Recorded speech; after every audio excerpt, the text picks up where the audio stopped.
Hello students, I am sure आप लोग का एग्ज़ाम बहुत पास आ चुका है एंड आप सबकी तैयारी बहुत अच्छी चल रही होगी और मैं ये भी एक्सपेक्ट करती हूँ कि आप सबकी तबीयत भी बहुत अच्छी होगी। ओके, लेकिन जो टॉपिक मैं आपसे आज डिस्कस करना चाहती हूँ वो है मॉक टेस्ट पेपर 2 अप्रैल 2021। जब मैंने ये पूरा पेपर देखा ना तो आई सॉ दैट कि मैक्सिमम क्वेश्चंस ऐसे हैं जो आप लोगों ने किए हुए होंगे। मैक्सिमम मतलब 80-90% सम्स आप बोल सकते हो कि आपने जहाँ से भी पढ़ा, जैसे भी पढ़ा आपने, वो सारे सम्स आपने ज़रूर कवर करे होंगे। बिकॉज मोर और लेस कोई ना कोई बुक के अंदर में आपके इंस्टीट्यूट मटेरियल के अंदर वो सम्स बहुत पहले से हैं, तो आपको वो तैयारी करने में दिक्कत नहीं हुई। But I saw 3 sums which required attention actually. Okay, तो 3 सम में से क्या यूनिक था वो आपको बताती हूँ। एक सम ऐसा था जो नॉर्मल डिस्ट्रीब्यूशन पे बेस्ड है, क्वेश्चन नंबर 5B।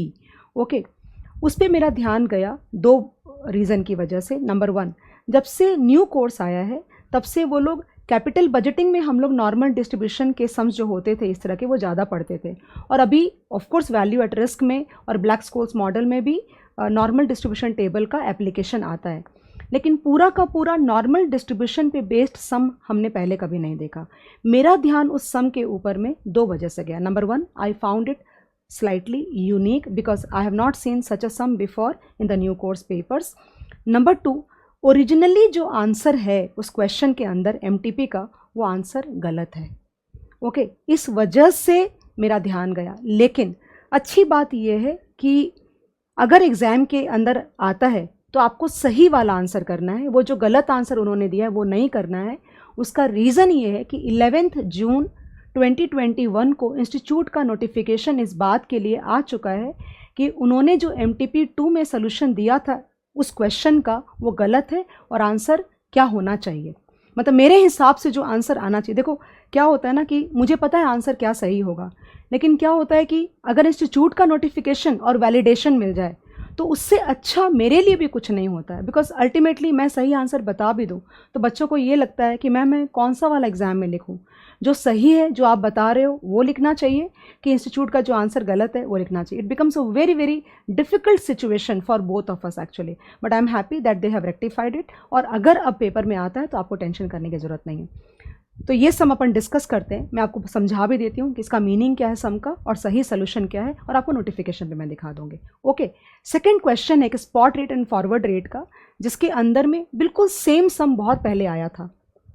ओके, लेकिन इस बार उन्होंने इन्फॉर्मेशन थोड़ी सी चेंज कर दी तो बच्चों को थोड़ी कन्फ्यूजन डेवलप हुई, तो वो क्वेश्चन भी इन शॉर्ट मैं आपको बता दूंगी। और एक थर्ड क्वेश्चन है जो कि नॉन डिलीवरेबल फॉरवर्ड कॉन्ट्रैक्ट के ऊपर बेस्ड है। क्वेश्चन का आंसर मुश्किल नहीं है, लेकिन नॉन डिलीवरेबल फॉरवर्ड कॉन्ट्रैक्ट के ऊपर में आपके मॉड्यूल के अंदर में फॉरेक्स में थियोरी दे रखी है। एंड मुझे ऐसे काइंड ऑफ एक्सपेक्टेशन है कि हो सकता है पेपर में नॉन डिलीवरेबल फॉरवर्ड कॉन्ट्रैक्ट के ऊपर में अगर ये वाला नहीं तो कोई और क्वेश्चन आ सकता है, इसलिए आपको समझना बहुत ज़रूरी है। ओके, तो फटाक से आगे बढ़ते हैं एंड क्विकली डिस्कस करके लेक्चर को ख़त्म करते हैं। चलो, I am going on to question number 5B guys, look at that 5B। ये रन्स टेस्ट वगैरह all of you know, that's no difficulty at all. मैं पढ़ती हूँ सम को और फिर आपको सोल्यूशन भी कराती हूँ कैसे सोल्यूशन होना चाहिए। ABC limited is considering a project X which is normally distributed। normally का मतलब Z distribution curve, normal curve जो होता है, it's a symmetrical curve, okay, and has mean return of rupees 2 crore with a standard deviation of 1.6 crore।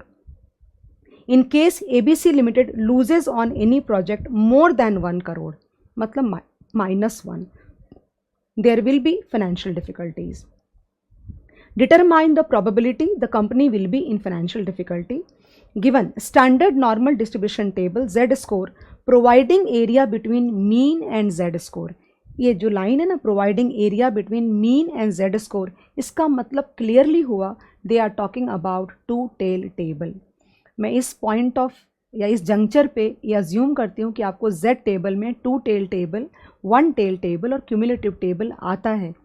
Okay, because अगर वो नहीं आएगा तो आपको ये तो सम मान लो कि एक यूनिक सम है, लेकिन आपको वार के चैप्टर में भी दिक्कत आ सकती है। उतनी दिक्कत नहीं आएगी बट आना चाहिए। ब्लैक-स्कोल्स मॉडल के लिए भी आपको रिक्वायरमेंट है Z टेबल, आपको आना चाहिए, राइट। फिलहाल वो बात नहीं करते, आई थिंक क्वेश्चन करते हैं हम लोग। तो ये सम समझाती हूँ मैं आपको, just give me a second. Okay, मैंने ये बना के आपका रखा है जेड टेबल बेसिकली। यहाँ पे इन्होंने डेटा क्या दे रखा है, mu is equal to ₹2 CR दिया है ना। तो आपको ये पता होना चाहिए, ये ना हमारी लाइन है, कौन सी वाली, ये वाली हमारी लाइन है, और अज्यूम करो कि ये z की लाइन है। z का सेंटर हमेशा 0 होता है, लेकिन हमारा सेंटर क्या है, 2 करोड़। ओके, तो वो क्या सम में बोल रहे हैं, वो बोल रहे हैं कि स्टैंडर्ड डेविएशन ₹1.60 करोड़ है। ओके, तो यूजुअली क्या होता है कि ये जो मान लो ये जो लाइन मैंने ले रखी है ना, अज्यूम करो कि ये 0 है। ओके, और ये वाला जो है ये हो जाएगा -1। उन्होंने बोला ना, उन्होंने बोला तुमको, राइट। ये मैंने नोशनली ले रखा है, मतलब कोई कैलकुलेशन या कोई ग्राफिकली करेक्ट कोई डायग्राम नहीं है, नोशनली। आई होप तुमको ये पता होगा कि 0 से अगर अपन लेफ्ट हैंड साइड जाएंगे तो z की वैल्यूज़ नेगेटिव हो जाएगी। ओके, और अगर तुम राइट हैंड साइड जाओगे तो z की वैल्यूज़ पॉजिटिव होती हैं, राइट।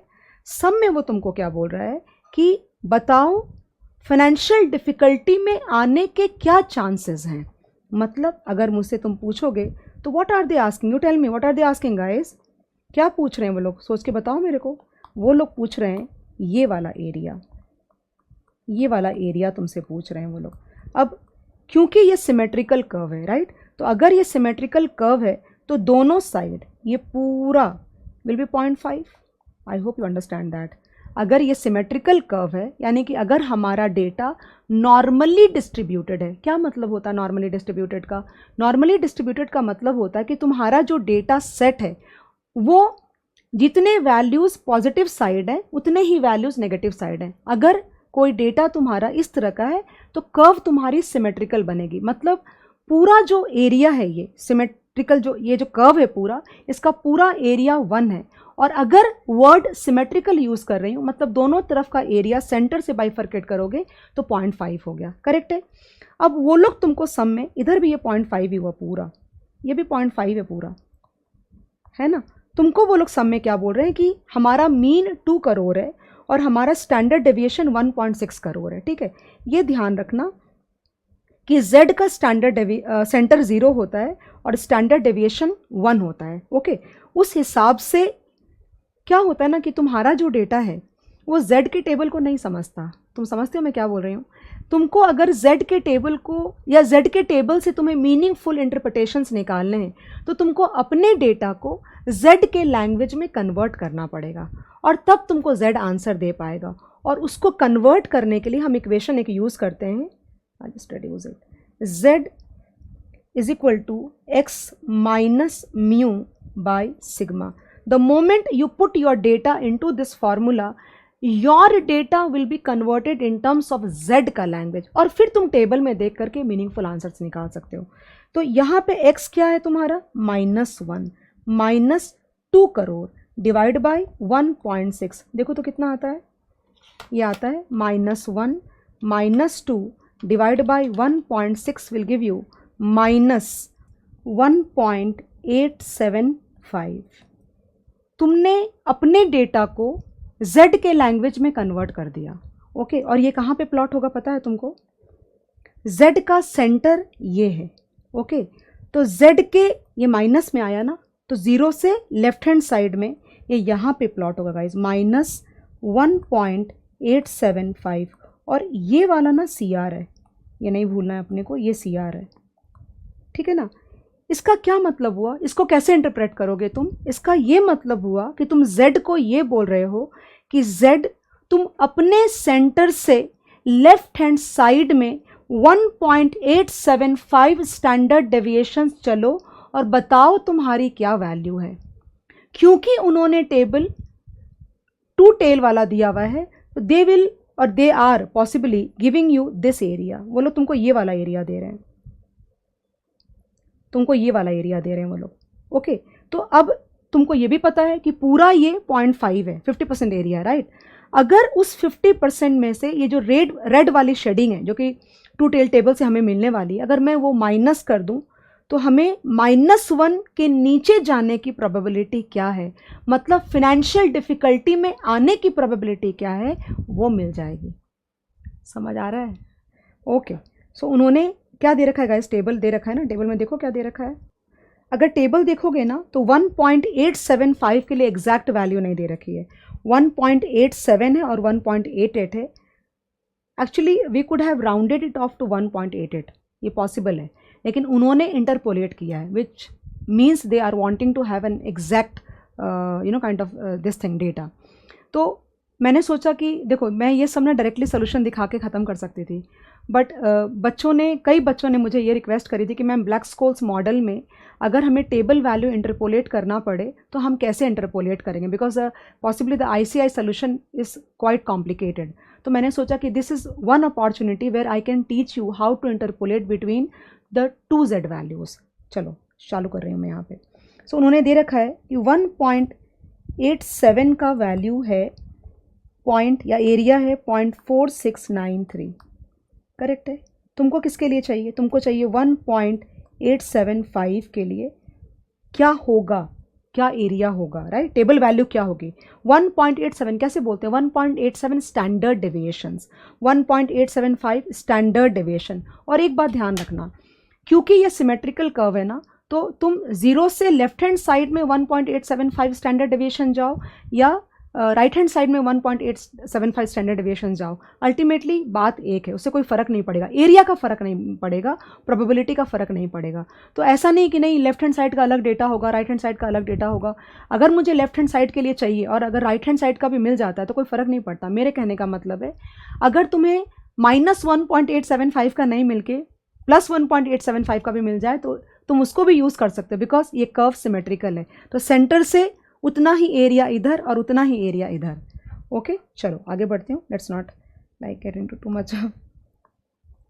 और इसका एरिया दिया हुआ है 0.4699। मेरा इंटरपोलेशन करने का एक ही तरीका होता है, कैसे, अननोन माइनस लोअर।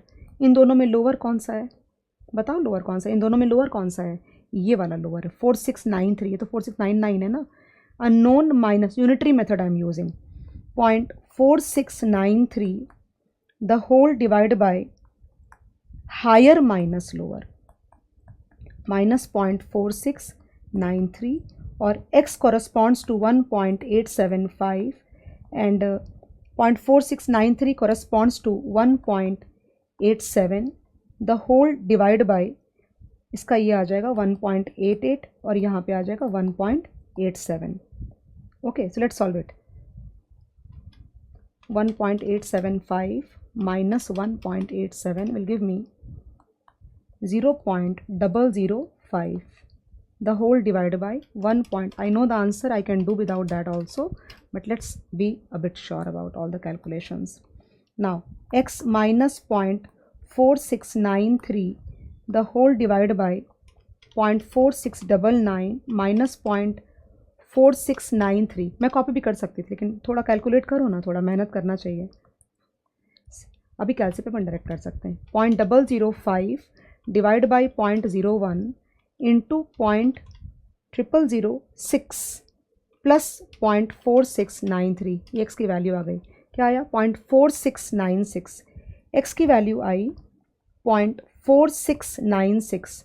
तुमको समझा, इसको इंटरप्रेट करूँ मैं, इसका मतलब क्या हुआ, इसका मतलब ये हुआ कि 1.875, ये जो लाल वाला एरिया है ना, ये पूरा रेड वाला एरिया जो है, this red area is 0.4696। Okay, तो प्रोबेबिलिटी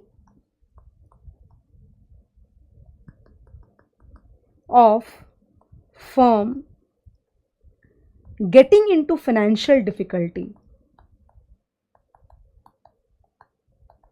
अब तुम खुद ही सोच के बताओ कि आंसर क्या होना चाहिए, कौन सा आंसर होना चाहिए। उन्होंने आंसर जो ओरिजिनल आंसर है वो उन्होंने ये वाला दिया, रेड वाला एरिया। रेड में तो मैं कंफर्टेबल हूँ ना, मेरा +2 करोड़ का मीन है और मेरा 0 है, -1 के नीचे गिरूंगी then only I am in a financial difficulty. So I am, the question is not asking for the red shading part, it is asking for the blue shaded part, right. उन्होंने red shaded part का answer MTP में दिया, but they have rectified it, we shouldn't forget that. Okay, getting into financial difficulty will be equal to 0.5, मतलब पूरा आधा, -0.4696 करोगे तो आ जाएगा 3.04%। ऑब्वियसली छोटा ही आएगा, बहुत सारे लॉजिक्स उसका फिलहाल अपन डिस्कस नहीं करते हैं उसके लिए। ओके, उन्होंने आंसर 46.96% दे दिया था, मतलब डिफ़िकल्टी में आने का चांस 46.96% दिया था, जो कि गलत था। अब मैं तुमको दिखाती हूँ एक नोटिफिकेशन उनका, I think you will appreciate that. देखो, दिख रहा है तुमको ये? In the answers of question number 5B on page number 9, please read the final answer. Thus, the probability the company shall be in financial difficulty is 46.96. As thus, the probability the company shall be in financial difficulty is 3.04%. I hope you appreciate that. तो दो काम हो गए ना अपने, एक तो मैंने थोड़ा सा एक्सप्लेन कर दिया, ओके, और तुमको इंटीमेट भी कर दिया। अब अगर पेपर में आता है तो तुम बिल्कुल कॉन्फिडेंटली 3.04% लिख सकते हो, बिकॉज वही आंसर होगा, कुछ और हो नहीं सकता, पॉसिबल नहीं है कुछ और आंसर होगा। ओके, तो ये आई एम श्योर सॉर्टेड हो चुका है पूरा। ये शीट मैं आपके साथ में शेयर करने वाली हूँ, don't have to worry at all.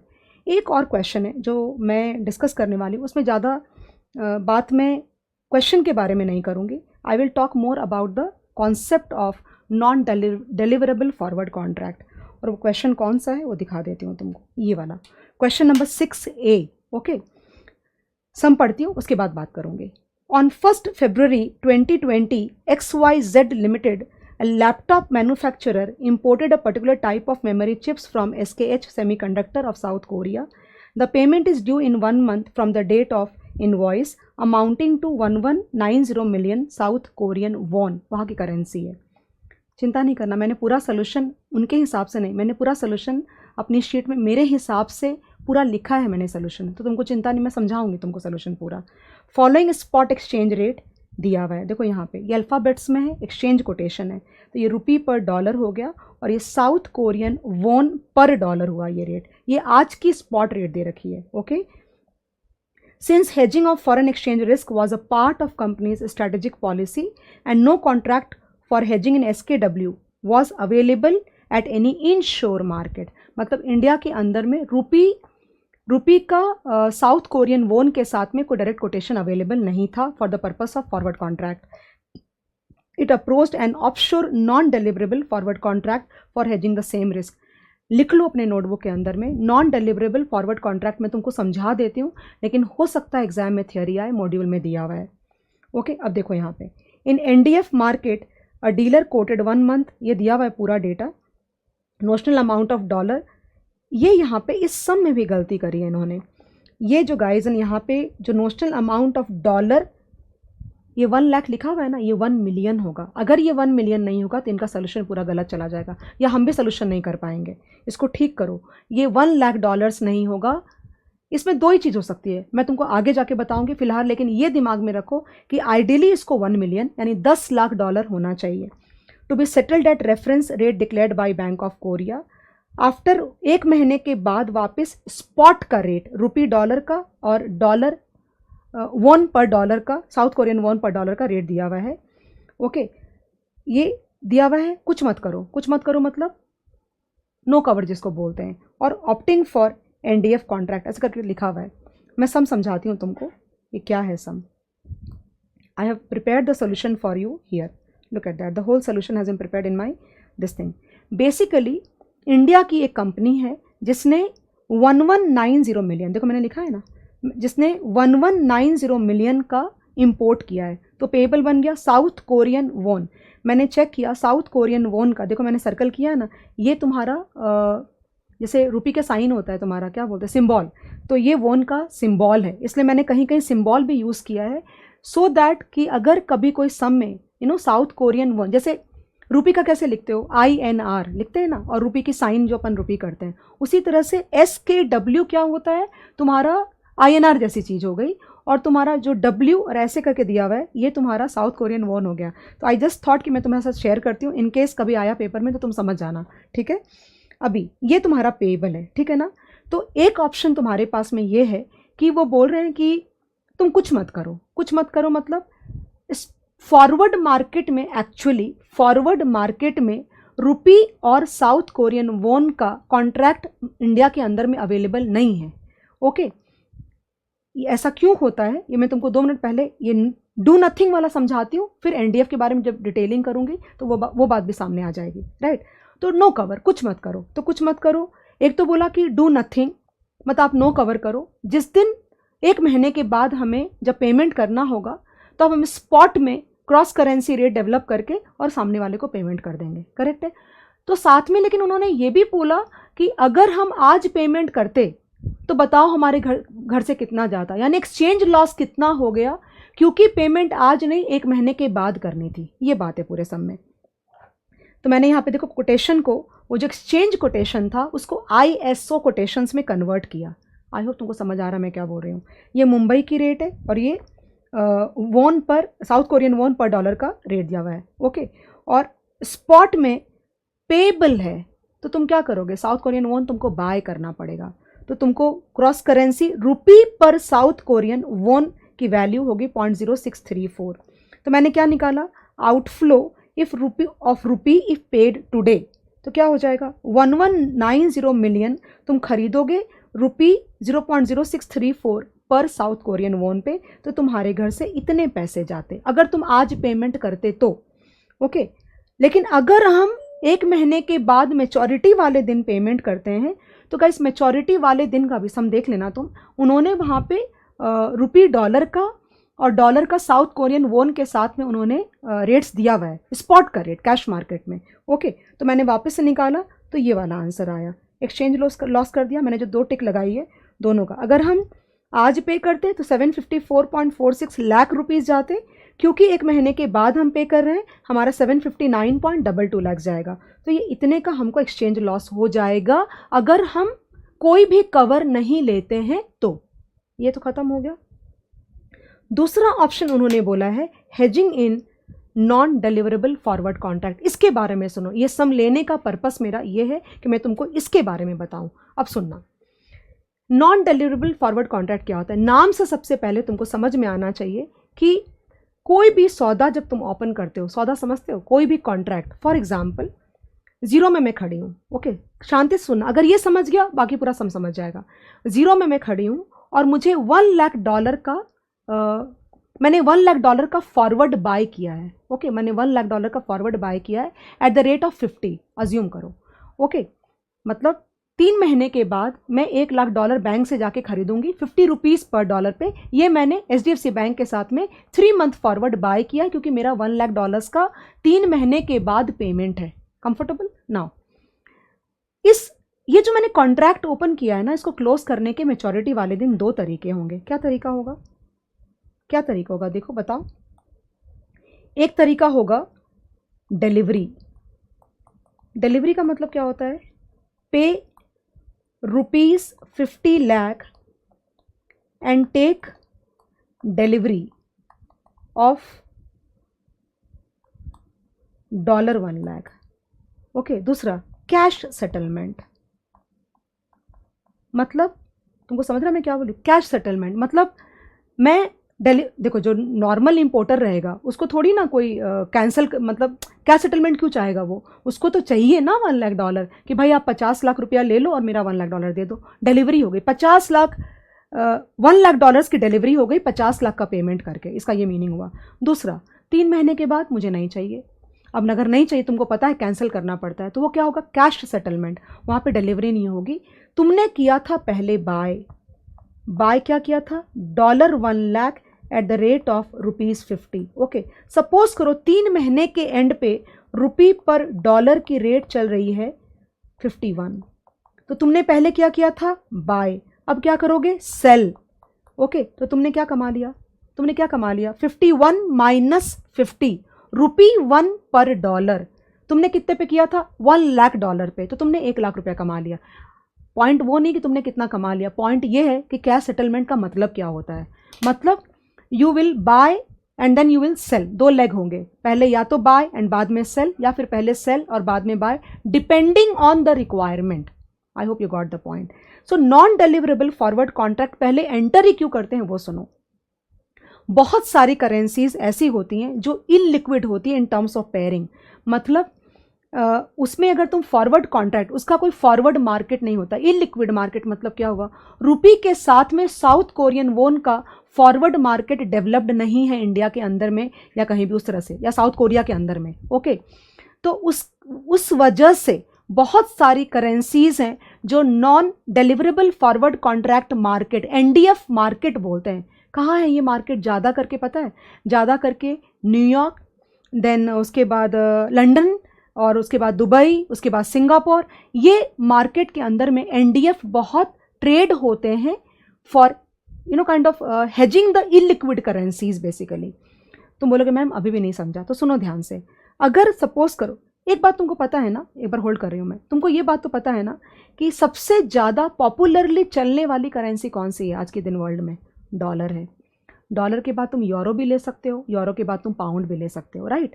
यानी कि भले ही रुपी और साउथ कोरियन वॉन का तुमको पेयरिंग नहीं मिलेगा, लेकिन डॉलर का सबके साथ मिल जाएगा, रुपी के साथ भी मिल जाएगा और साउथ कोरियन वॉन के साथ भी मिल जाएगा। तो बेसिकली कुछ करेंसीज हैं जिनकी पेयरिंग नहीं मिलती, दे आर इलिक्विड। सो लोग क्या करते हैं, अगर मुझे हेजिंग करनी है, सपोज मुझे अब हेजिंग करनी है, तो मैं क्या करूं? अगर मैंने अगर साउथ कोरिया से इंपोर्ट किया है और मैं इंडियन हूं, तो मैं क्या करूं? तो मैं क्या करूंगी कि मैं south Korean von Indian currency के साथ भले ही अवेलेबल नहीं है फॉरवर्ड मार्केट में, डॉलर के साथ में तो है। ओके, तो एनडीएफ का बिहेवियर कैसा होता है, that you will enter into the NDF contract. जैसे इस समय बताऊंगी, तुम समझ जाओगे तुमको। रुपी पर डॉलर, सुनना शांति से, बहुत इंपॉर्टेंट पॉइंट आ रहा है। रुपी पर dollar and south Korean won per dollar. सुना क्या? रुपी पर dollar and south Korean won per dollar. Okay, चलो लिख के दिखा देती हूँ। यहाँ लिखो, नहीं लिखूंगे नहीं समझेगा। रुपी पर डॉलर एंड साउथ, ऐसे लिखूं, वॉन तो ऐसे लिखते हैं ना, south Korean won per dollar. समझा? हम क्रॉस करेंसी कैलकुलेट करते हैं, लेकिन क्रॉस करेंसी डायरेक्टली तो नहीं होता ना, कुछ तो लॉजिक से जाता होगा। कैसे जाता है लॉजिक से? तुम यहाँ पे, तुम जहाँ पे रुपी है तुम्हारा, वहाँ पे तुम रुपी बेचोगे, डॉलर खरीदोगे। समझ रहा है? रुपी बेचोगे, डॉलर खरीदोगे, फिर यहाँ पे आके डॉलर बेचोगे और साउथ कोरियन वॉन को खरीदोगे। लेकिन जो मैंने ऑर्डर बोला ना, ये उस ऑर्डर से नहीं जाता। तुमको पता है क्यों? क्योंकि कितना डॉलर खरीदना है ये पता नहीं है ना, इसलिए तुम्हें नीचे से ऊपर जाना पड़ेगा कि मैं कितना डॉलर बेचूं, मैं कितना डॉलर बेचूं जिससे मुझे 1190 मिलियन साउथ कोरियन वॉन मिल जाए। समझा क्या? मैं कितना डॉलर बेचूं जिससे मुझे 1190 साउथ कोरियन वॉन मिल जाए, राइट। तुमको आंसर जो आएगा वो डॉलर्स में आ जाएगा। भाई आप इतना डॉलर बेचोगे ना तो आपको 1190 मिलियन साउथ कोरियन वॉन आ जाएगा, राइट। अब वो डॉलर रुपीस के अगेंस्ट में तुम बाय कर लो, तुमको पता चल जाएगा रुपीस के अगेंस्ट में क्या है। तो एनडीएफ में क्या होगा कि तुम डॉलर और एक लेग, ये एक लेग, इसको तुम हेज कर दोगे एनडीएफ मार्केट में। ये तो अवेलेबल है ना, एनडीएफ मार्केट में तुम ये हेज कर दोगे, ओके। और उसके बाद मैच्योरिटी वाले दिन कॉन्ट्रैक्टेड रेट पे तुम उसको स्क्वायर ऑफ कर दोगे। मैं तुमको करके दिखाती हूँ। ज़्यादा करके पता है नॉन एनडीएफ कॉन्ट्रैक्ट कौन सी करेंसीज में अवेलेबल है वो भी तुम सुन लो। और सारे में बीच में कौन रहेगा? डॉलर रहेगा। क्योंकि अगर मान लो इंडिया को साउथ कोरिया के साथ में डील करना है, या फिर ब्राज़ीलियन करेंसी के साथ में करना है, या फिर काइंड ऑफ और भी चाइनीज़ युआन, उन्होंने वो बोलते हैं कि NDF contracts are very much available for South Korean won and Taiwanese dollar and Russian rouble and Brazilian real. तो ये सारी करेंसीज एनडीएफ में काफ़ी ज़्यादा एक्टिव है। इसका मतलब ये है कि इनका they are basically, and rupees also actually, they are illiquid currencies in terms of pairing. तो इन सब के साथ तुमको डॉलर का पेयरिंग एनडीएफ मार्केट में मिल जाएगा। मतलब तुम एनडीएफ मार्केट में हेजिंग के पर्पस से क्या करोगे कि तुम जैसे यहाँ पे तुम ये वाला लेग हेज कर दो एनडीएफ मार्केट में, ओके। और उसके बाद मेच्योरिटी वाले दिन तुम उसको स्क्वायर ऑफ कर दो, तो तुमको फ़ायदा हो जाएगा। वहाँ पे तुमको करके दिखाती हूँ कि मैं क्या बोलना चाह रही हूँ। शायद मैं बोलूँगी तुमको उतना नहीं समझेगा। क्या लिखा है? 1 मंथ, ये 1 मिलियन नहीं, 1 मंथ वॉन पर डॉलर। ये ना एनडीएफ कॉन्ट्रैक्ट है, ये एनडीएफ का कॉन्ट्रैक्ट है। 1 मंथ फॉरवर्ड कॉन्ट्रैक्ट एनडीएफ, ये अवेलेबल है। और ये कैश सेटल होगा, इसमें डिलीवरी नहीं होगी, ओके। और इसी पर्पस से होता है ताकि लोग हेजिंग कर पाएँ, ओके। ये देखोगे समझ जाएगा। अभी 1 month forward south Korean won per dollar का ये रेट है 1 मंथ फॉरवर्ड रेट बता रही हूँ तुमको मैं, राइट। तुमको क्या करना है, तुम्हारी रिक्वायरमेंट क्या है, तुम्हारा पेएबल है ना 1190 मिलियन साउथ कोरियन वॉन का तुम्हारा पेएबल है। तो तुम क्या करोगे, ओके तुम क्या करोगे, तुम्हें साउथ कोरियन वॉन बाय करना पड़ेगा, ओके और या फिर अदर वर्ड्स में तुम्हें डॉलर सेल करना पड़ेगा। तो यहाँ पे since the firm needs SKW 1190 million after 1 month the firm would go long, मतलब मैं क्या करूँगी, मैं साउथ कोरियन वॉन को 1 मंथ फॉरवर्ड बाय कर लूँगी। कितना कौन सी रेट पे, 1190 और कितने अमाउंट पे, 1190 मिलियन। देखो यहाँ लिखा है ना, the firm would go long on SKW at 1190 South Korean won per dollar and reverse its position at contractual rate of, ये रेट दिया हुआ है सम के अंदर में, यानी कि तुम वॉन को 1190 पे बाय करोगे, ओके या फिर डॉलर को सेल करोगे और उसको रिवर्स कर दोगे 1187 पे। जो भी डिफरेंस आएगा तुम्हारा, ओके जो भी डिफरेंस आएगा उसको तुम कन्वर्ट करोगे और तुम्हारा उससे जो प्रॉफिट या लॉस होगा वो तुमको ही बेयर करना पड़ेगा और कोई बेयर नहीं करेगा। नाउ देखो मैंने किया यहाँ पे, buy SKW 1190 million and sell dollar, ये कन्वर्जन हुआ $10 लाख करके, देखो ना $10 लाख आएगा तुमको। अब नाउ सेल, पहले बाय किया, अब तुमको सेल करना पड़ेगा। डिलीवरी तो तुमको SKW की मिलने नहीं वाली है, तुमको ये स्क्वायर ऑफ करना पड़ेगा। सेल 11 SKW 1190 मिलियन, जो बाय किया था वही सेल करोगे एंड बाय डॉलर, तो ये रेट पे तुम्हारा वापस हो रहा है। यहाँ पे तुमको गेन आ गया guys, obviously sell price minus buy price ना। और मैं तुमको बता रही हूँ कि गलती कहाँ थी, ये 10 लाख होना चाहिए। अगर तुम करके देखो, अगर 10 लाख नहीं होगा तो सम गलत हो जाएगा। सम में वहाँ पे $1 लाख दिया हुआ है लेकिन वो $10 लाख। देखो इसमें दो ही चीज़ हो सकती है, या तो उनको नॉशनल अमाउंट 1 लाख देना पड़ेगा और तुम 10 कॉन्ट्रैक्ट्स में तुमको एंटर करना पड़ेगा, या फिर वो अमाउंट ही एक्चुअली 1 मिलियन आइडियली होना चाहिए। तो वो गलती है, वो ठीक कर लेना। ये देखो ना 1 मिलियन, ये भी 1 मिलियन से ऊपर।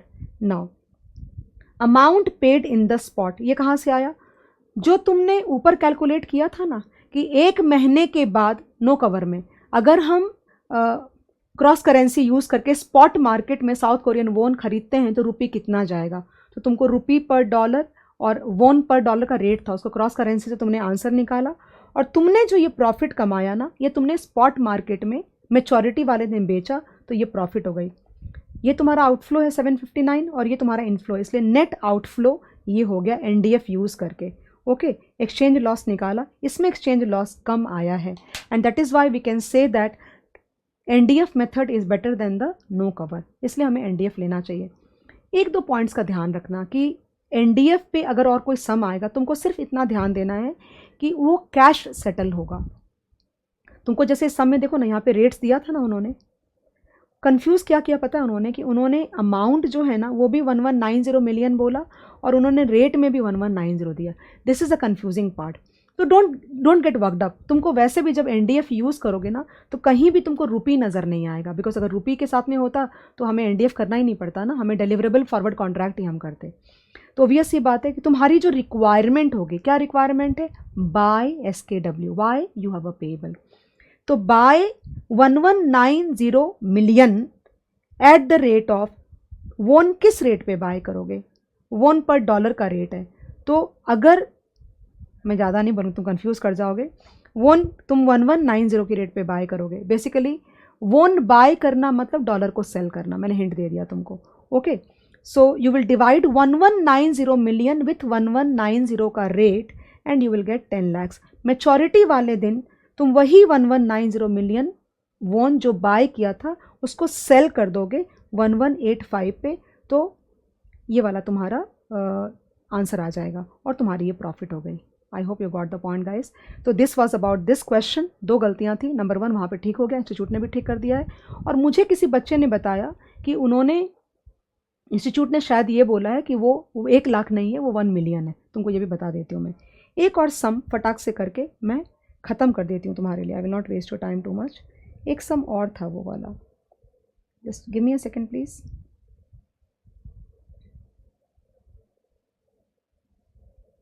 ये वाला सम, ये जो सम है ना, कौन सा नंबर है ये सम का, 2B। इसमें लिखा है ABC limited wants to issue 9% bonds redeemable in 5 years at its face value of 1000 each. The annual spot yield curve for similar risk class of bond is as follows. Evaluate the expected market price if it has a beta of 1.10 due to its popularity because of lesser risk. Interpret the nature of the above yield curve and reasons for the same. Guys तुमको पता है क्या, मैं ज़्यादा कुछ नहीं discuss करेंगे, सब तुमको समझ गया होगा सबको, बिकॉज तुमने मैक्सिमम बच्चों को इसमें डाउट कहाँ पे आया, क्या होता है ना, तुम एक तरह का सम जब देख लेते हो तो तुम्हें ना मन में एंटिसिपेशन रहता है कि बिल्कुल वैसा ही सम आया होगा। ज़रूरी नहीं है, थोड़ा ध्यान से पढ़ना पड़ेगा। बिल्कुल ऐसा ही सम पहले आया हुआ है एक बार, लेकिन उस क्वेश्चन में अगर तुमने किया हुआ है और सबने किया होगा, उन्होंने पता है तुमको R01 यानी कि R01 क्या, 0 से 1 का जो स्पॉट रेट है वो उन्होंने दिया था 12%, ध्यान कर लो। उसके बाद उन्होंने बोला कि 1 साल आगे जाओगे तो रेट गिर जाएगी 75 BPS, ऐसा कुछ बोला था जहाँ तक मुझे याद है। ओके, तो हमने क्या किया, 12 माइनस 0.75 किया तो वो 11.25 हो गया। वो जो 11.25 था ना वो F12 था। बोला तीसरे साल में वापस से 50 BPS से रेट गिर जाएगी, तो 11.25 माइनस 0.50 किया तो 10.75 हो गया, वो F23 आ गया। तुम समझो मैं तुमको क्या बोलना चाह रही हूँ। ये सम वो नहीं है, उसमें तुमको एक स्पॉट दिया था और उसके बाद, जैसे फॉर एग्जांपल अगर तुम मुझे बोलोगे ना कि मैम आप ड्रॉ करके बताओ, मैं ड्रॉ करके बताती हूँ तुमको। देखो यहाँ पे दोनों में क्या फ़र्क है, उसमें 0 then 1 then 2 then 3 and then 4। Okay, उन्होंने वहाँ पे तुमको ये दिया था 12%, फिर तुमने ये निकाला 11.25 और फिर तुमने ये निकाला, ठीक है, 10.75, करेक्ट। तो इसमें अगर तुम, ये तुम्हारा R01 हुआ, ओके, और ये पूरा तुम्हारा R02 हुआ और ये पूरा तुम्हारा R03 हुआ, राइट। तो तुम तीनों का तुम डिस्काउंटिंग जब करोगे ना तो तुम्हारी जो कैश फ्लोज होगी उसको, पहले साल के कैश फ्लो को डिस्काउंट करोगे R01 से, सेकेंड ईयर के कैश फ्लो को डिस्काउंट करोगे किससे, 11.25 से नहीं, दोनों को मिला करके 1.12 इंटू 1.1125 जब करोगे तब जाके वो R02 बनेगा। ओके, और 1.12 इंटू 1.1125 इंटू 1.1075 जब करोगे तब जाके वो R03 बनेगा। बनाना पड़ेगा R01, R02 और R03। ये जो सम तुमको दिया हुआ है वो स्पॉट वर्ड यूज कर रहा है, उन्होंने ऑलरेडी तुमको R01, R02, R03 दिया हुआ है, तुमको बनाना नहीं पड़ेगा। ओके, दोनों में फ़र्क है। फॉर एग्जाम्पल अगर यहाँ पे अज्यूम करो कि 0, ये 1, ये 2, मैं छोटा सा एग्जाम्पल लेती हूँ 3, ओके, और यहाँ पे 10 रुपया है, यहाँ पे 10 रुपया, यहाँ पे 10 रुपया और यहाँ पे प्लस 100 रुपया भी है।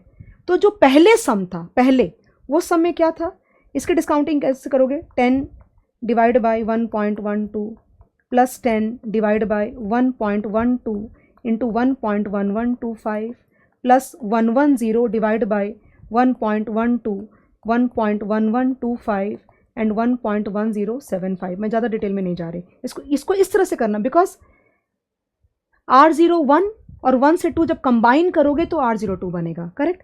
ये जो सम है ना वो ऐसे नहीं है, ये सम देखो ना, डेटा क्या दे रखा है तुमको, ध्यान दो, ये तुम्हारा 11.62, ये अलग है। ये कैसे को पता है, 10 1.12 plus 10 divide by 1.1162 raised to the power 2, क्योंकि ये स्पॉट रेट दिया हुआ है एंड सो ऑन। जो तीसरा आएगा 10 डिवाइड बाय 10.33 11 जो भी दिया हुआ है रेस्ट टू द पावर 3 हो जाएगा। ये स्पॉट दिया हुआ है, ऊपर वाले में स्पॉट बनाना पड़ा, ये पूरा R02 मिला के बना। देखो ना, पावर 1 कितना हो गया, पावर 2, और ये पावर 2 पूरा है, दोनों में फ़र्क है। If you still have a doubt please write in the comment box and tell me that ma'am we have a doubt on this topic. I'll definitely pick up this topic in the next video, but I need to know whether you have a doubt or not. यहाँ पे ये तीनों मिला करके 1 plus R03 बनता है। यहाँ पे जो भी रेट दे रखे, मुझे ध्यान नहीं आ रहा है क्या रेट है, फिर भी देख लेते हैं, चलो क्या रेट है, 11.33 है, तो 1.1133 रेस्ट टू द पावर 3, मतलब ये इन्होंने जो रेट दे रखी है ना, ये पूरा क्या है 12, और ये पूरा क्या है पता है 11.62, और ये पूरा क्या है पता है 11.33। I hope you have been able to get a difference between all the scenarios. फ़र्क है दोनों में, कंफ्यूज नहीं करना। तुम्हें फिर भी लगता है कि तुम्हें ये टॉपिक अच्छे से नहीं आता है अगर, तो you can write in the comment box and tell me कि if you at all want, तो I will definitely take up a proper video on the calculation of spot and forward rates. Okay, दो मैंने SFM express के lectures में ये जो bond valuation का जो पार्ट है उसमें मैंने ये ऑलरेडी किया है, तो तुमको चिंता करने की कोई भी बात नहीं। ओके, मैंने तुम्हारा बहुत सारा टाइम लिया, but I am sure this video was of some use to you. Thank you so much.